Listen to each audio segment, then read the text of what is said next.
All right, so with the European season and Mexico and some of South America, though it might just be Argentina and Australia and some other leagues over, I suppose previews and predictions is going to go on hiatus until next August because I already did a Champions League preview, which, in case you missed it, I have Real Madrid winning 3-2, and if that makes you upset and angry, don't at me until you watch the video where I explain why. However, you should know, every time that I've picked Madrid to lose in the last two finals, they have won.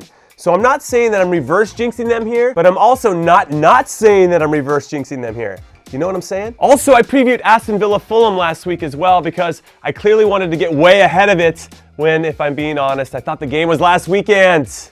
I'm an idiot. But I'm not so sure that I gave a scoreline, so here goes. I think John Terry is going to lead Villa to the promised land by not slipping during his penalty when the game ends 1-1 after extra time, which will clinch promotion and the 160 million pounds that awaits them by making the top flight. 160 million pounds, you heard me correct, and that is unreal. And I can only imagine the bonuses that the players get if they get promoted too. I mean, what's your guess? I bet it's £1 million per player minimum. Anyway, here's a mix of everything that I'm gonna do in this week's mashup. It's the very curious previews and news from around the globe with the amazing Conrad. Because it's not the real thing. Very curious previews and news, Adam. Number one, I've got something to say. And that is I'm updating my World Cup preview from 5 months ago because a lot has happened in those 5 months, so be on the lookout. Also, manager Iniesta is coming back, so you've been warned. Hashtag Ino in. Very curious previews and news, Adam. Number two, Carlo Ancelotti is headed to Napoli, which just might save Serie A from another season of Juventus winning it all because Ancelotti is a winner. He was a winner as a player, and he is a winner as a manager, as evidenced by him being the only manager to have won the Champions League with 3 different clubs. And players want to play for him, which is going to be key for Napoli since some of their stars have relatively low release clauses, like Dries Mertens, whose release clause is only 28 million, and Jose Callon, whose is only 23 million, which is a bargain for both of those players. But the word is, now that Ancelotti is in charge, these players want to stay. And not only that, other players from other clubs want to come to Napoli too, like Arturo Vidal, who played for Don Carlo at Bayern Munich. So in summation, I know I was talking about Fairfax to Dortmund being my favorite managerial appointment so far, but I might like this one better.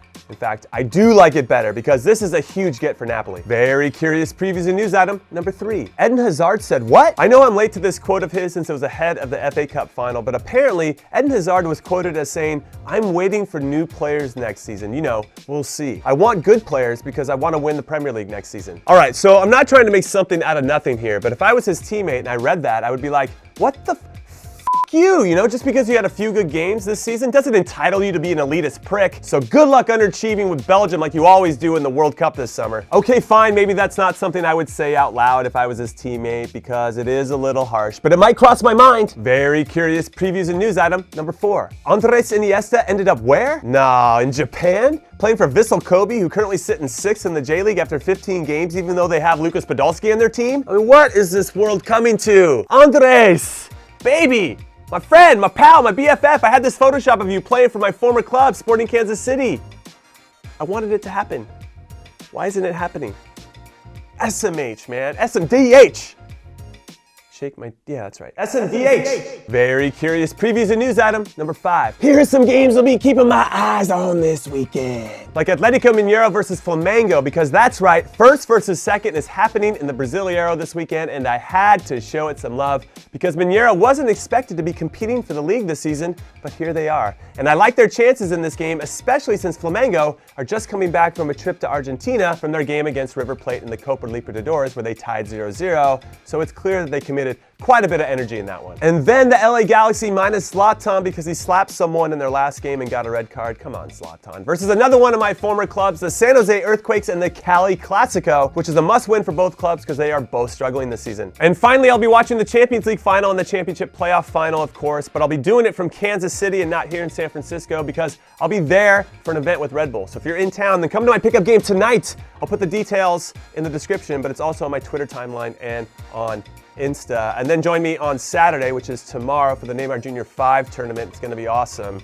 And you guys should play if you haven't signed up for that. And if you're not going to sign up for it, then you should come and just hang out with me. I'm going to be coaching a team, War Ballers FC. Yeah, it's going to be awesome. Manager Eno in real life. How about that? All right, that's it. That's all I got. So have a good or bad weekend, everyone. Later.